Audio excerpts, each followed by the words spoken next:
Class 10 MIL Hindi का chapter number 2 1 mark में, जिसके कवि कौन है, तुलसीदास, उसके बारे में अच्छे से जानेंगे, उसके क्वेश्चन के बारे में जानेंगे। तो चलिए शुरू करते हैं। तो पहला क्वेश्चन देखिए कवि से रिलेटेड। पहला क्वेश्चन देखिए, तुलसीदास का जन्म और कब कब और कहाँ हुआ था। तो तुलसीदास का जन्म 1532 में हुआ था और कहाँ हुआ था, बंदा जिले के पवित्र ग्राम में हुआ था। वेरी इंपॉर्टेंट क्वेश्चन है। उसके बाद देखिए तुलसीदास की मृत्यु कब हुई थी। तो तुलसीदास का मृत्यु सन 1623 में हुई थी। ये भी वेरी इंपॉर्टेंट क्वेश्चन है, इसे याद कर लीजिए। तुलसीदास की मृत्यु कब हुई थी। तो तुलसीदास की मृत्यु सन 1623 में हुई थी।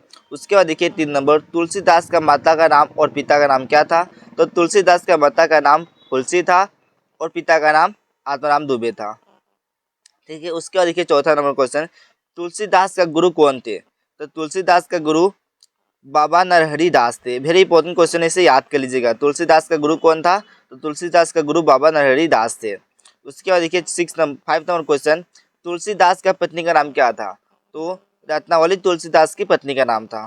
तो क्या नाम था, रत्नावली तुलसीदास का पत्नी का नाम था। उसके बाद देखिए तुलसीदास का काव्य रचनाओं में से कौन कौन से उल्लेखनीय है। दोस्तों यहाँ पर 3 उल्लेखनीय है। एक है रामचरितमानस, दूसरा है विनय पत्रिका और तीसरा है कवितावली। तो तुलसीदास के काव्य रचनाओं में से रामचरितमानस, विनय पत्रिका और कवितावली विशेष रूप से उल्लेखनीय है। उसके बाद देखिए 7 नंबर क्वेश्चन देखिए अब, तुलसीदास के कुछ रचनाओं के नाम क्या क्या है। तो देखिए यहाँ पर तुलसीदास की कुछ रचनाओं के नाम है, जैसे कि दोहावली, कवित रामायण, गीतावली, पर्वती मंगल, जानकी मंगल, कृष्ण गीतावली आदि। ठीक है। अब पाठ से आधारित जितना क्वेश्चन है सबके बारे में जानेंगे, डिस्कस करेंगे। तो देखिए यहाँ पर सही विकल्प का चयन कीजिए। तो पहला क्वेश्चन क्या है, ग्राम वधुए सीता को वन मार्ग पर चलने योग्य इसलिए नहीं मानती थी क्योंकि वे कोमलांगी थी। ये याद कर लीजिएगा, वे क्या था, कोमलांगी थी, इसलिए उसे वन मार्ग पर जाने योग्य नहीं मानती थी। उसके बाद देखिए ख नंबर, ग्राम वधु ने रानी को महाअज्ञानी इसलिए कहा है क्योंकि उन्होंने आंखों में रखने योग्य राम सीता लक्ष्मण को वनवास में भेज दिया था, इसलिए। उसके बाद देखिए 2 नंबर क्वेश्चन, निम्नलिखित प्रश्नों को संक्षिप्त उत्तर दीजिए। तो का नंबर देखिए, चलनो अपकेतिक यह प्रश्न सीता जी की किस दशा का घोतक है। तो ये वेरी इंपॉर्टेंट क्वेश्चन, इसे याद कर लीजिए, हमेशा आता ही है। तो चलनो अपकेतिक यह प्रश्न सीता जी की आतुर दशा का घोतक है। कौन सा दशा का घोतक है, आतुर दशा का घोतक है। ख नंबर देखिए, किस परिस्थिति में रामचंद्र की आंखों से आंसू बह निकले थे। तो इसका आंसर होगा, वन मार्ग में चलते समय पत्नी सीता को आतुर होते देखकर रामचंद्र की आंखों से आंसू बह निकले थे। कब हुआ था, वन मार्ग में, यानी वन मार्ग में चलते समय पत्नी सीता को आतुर होते देखकर रामचंद्र की आंखों से आंसू बह निकले थे। ये वेरी इंपॉर्टेंट क्वेश्चन है, इसे याद कर लीजिएगा। उसके बाद देखिए ग नंबर देखिए, उसके बाद ग्राम वधु ने किन शब्दों में राजा रानी को भला बुरा कहा है। वेरी इंपॉर्टेंट क्वेश्चन है, इसे भी याद कर लीजिएगा। ग्राम वधु ने राजा रानी के बारे में कहा है कि राजा महाअज्ञानी है, इसका हृदय पत्थर से भी कठोर है, राजा को भी अपने कर्तव्य का ज्ञान नहीं है, जिन्होंने रानी की बातों में आकर इतना बड़ा अन्याय किया है। वेरी इंपॉर्टेंट आंसर है, इसे याद कर लीजिएगा। क्या बोला था, ग्राम वधु ने राजा रानी के बारे में कहा है कि राजा क्या है, महाअज्ञानी है और उसका हृदय पत्थर से भी कठोर है, और राजा को भी अपने कर्तव्य का ज्ञान नहीं है, जिन्होंने रानी की बातों में आकर इतना बड़ा फैसला लिया, जो यानी जो अन्याय किया था उसके बारे में बोल रहा है ग्राम वधु लोग। उसके बाद देखिए घ नंबर देखिए, वन मार्ग पर चलते हुए श्री रामचंद्र के मधुर रूप का वर्णन कीजिए। तो इसका क्या हुआ आंसर देखिए, वन मार्ग पर चलते हुए श्री राम के सिर पर जटाएं क्या हो रहा था, सुशोभित हो रहा था, यानी सुशोभित हो रही थी। उनकी चौड़ी छाती और लंबी भुजाएं तथा लाल आंखें और तिरछी भुजाएं मनमोहनी थी। इस उनके कंधे का बाण उनकी वीरता का परिचय दे रहे थे। ठीक है दोस्तों, इसे देख लीजिएगा। उसके बाद देखिए अंगन नंबर, ग्राम वधु ने सीता से क्या प्रश्न पूछता था। तो ग्राम वधु ने सीता से पूछा था कि जिसके सिर पर जटाएं हैं, जिसके चौड़ी छाती है और भुजाएं लंबी है तथा आंखें लाल है, जो देखने में सांवले से राजकुमार लगते वे कौन है आपके। ये वेरी इंपॉर्टेंट क्वेश्चन, इसे याद कर लीजिएगा। ग्राम मधु ने सीता से क्या प्रश्न यानी क्या पूछा था, तो ग्राम मधु ने सीता से पूछा था कि जिसके सिर पर जटाएं हैं, जिसकी चौड़ी छाती है और भुजाएं लंबी है तथा आंखें लाल है, जो देखने में सांवले से राजकुमार लगते हैं, वे कौन है आपके। ठीक है, उसके बाद देखिए 4 नंबर, सीता ने ग्राम मधु के प्रश्न का उत्तर किस प्रकार दिया था। तो सीता ने ग्राम मधु का प्रश्न का उत्तर मुस्कुराकर तिरछे नैनों के इशारों से दिया था। यह भी वेरी इंपॉर्टेंट क्वेश्चन है, इसे याद कर लीजिएगा। कैसे दिया था, तिरछे नैनों के इशारों से दिया था, तिरछे नैनों के इशारों से दिया था। उसके बाद देखिए 3 नंबर क्वेश्चन है, निम्नलिखित प्रश्नों का उत्तर दीजिए। क नंबर है, क्या वन मार्ग पर जाती सीता का दशा को अपने शब्दों में वर्णन कीजिए। ठीक है, उसके बाद इसका आंसर देखिए, वन मार्ग पर जाती सीता की दशा अत्यंत दयनीय है। वे अपने पति राम तथा देवर लक्ष्मण के साथ वन मार्ग में बड़ी कठिनाई के साथ 2 कदम चल पाती है। उनका शरीर पसीने से भीग जाता है और होठ सूख जाते हैं। वे बार बार अपने पति राम से पूछती है कि अब और कितनी दूर चलना होगा और हमारी कुटी कहाँ बनाई जाएगी। ये वेरी इंपॉर्टेंट क्वेश्चन है, इसे याद कर लीजिएगा।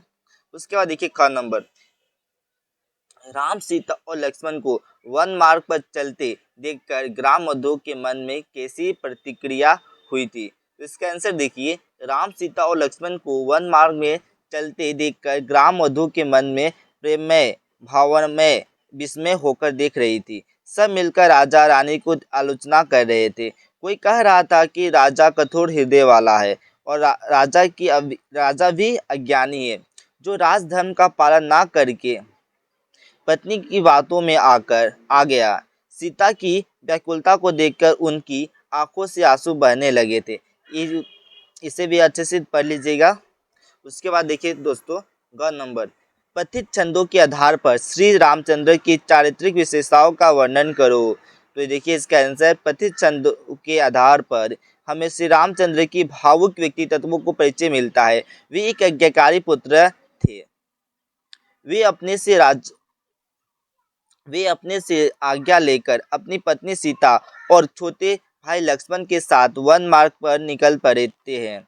उनके कंधे पर धनुष और पीठ पर वानों से भरा हुआ तरकस उनकी वीरता का परिचय दे रहा था, परंतु अपनी पत्नी के व्याकुलता का अनुभव कर वे भावुक हो जाते हैं तथा उनकी आंखों से आंसू बहने लगते हैं। दोस्तों इसे याद कर लीजिएगा, वेरी इंपॉर्टेंट क्वेश्चन है, यह आ सकता है एग्जाम में। उसके बाद देखिए, ये उससे भी ज़्यादा इंपॉर्टेंट क्वेश्चन है। घ नंबर है, गोस्वामी तुलसीदास का संक्षिप्त साहित्यिक परिचय दीजिए। दोस्तों ये वेरी इंपॉर्टेंट क्वेश्चन, इसे याद कर लीजिएगा।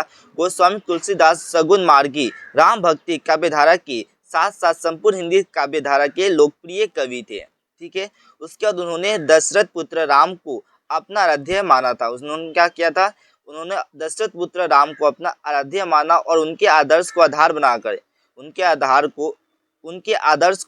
बनाकर कविता लिखी। उनका रचा रामचरितमानस हिंदी साहित्य की ही नहीं बल्कि विश्व साहित्य की अनमोल धरोहर है। ठीक है दोस्तों, इसे अच्छे से याद कर लीजिएगा। उसके बाद देखिए और आंसर है, तुलसीदास ने अनेक काव्य की रचना की। तुलसीदास ने अनेक काव्य की रचना की, जिनमें रामचरितमानस, विनय पत्रिका, कवितावली आदि प्रसिद्ध है। रामचरितमानस उनकी सर्वश्रेष्ठ रचना मानी जाती है। वह दशरथ पुत्र के जीवन गाथा पर आधारित अनुपम महाकाव्य है। तुलसीदास लोक पर कल्याणकारी भावना से प्रेरित होकर लिखने वाले महान कवि थे। ये वेरी इंपॉर्टेंट क्वेश्चन है, इसे याद करके जाइएगा एग्जाम में। उसके बाद देखिए 6 नंबर, सप्रसंग व्याख्या कीजिए।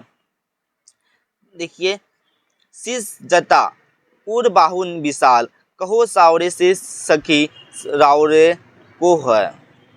इसका संदर्भ क्या होगा, प्रस्तुत छंद हमारे पाठ्य पुस्तक अंबर भाग 2 के वन मार्ग में कविता से लिया गया। इसके कवि कौन है, तुलसीदास जी है।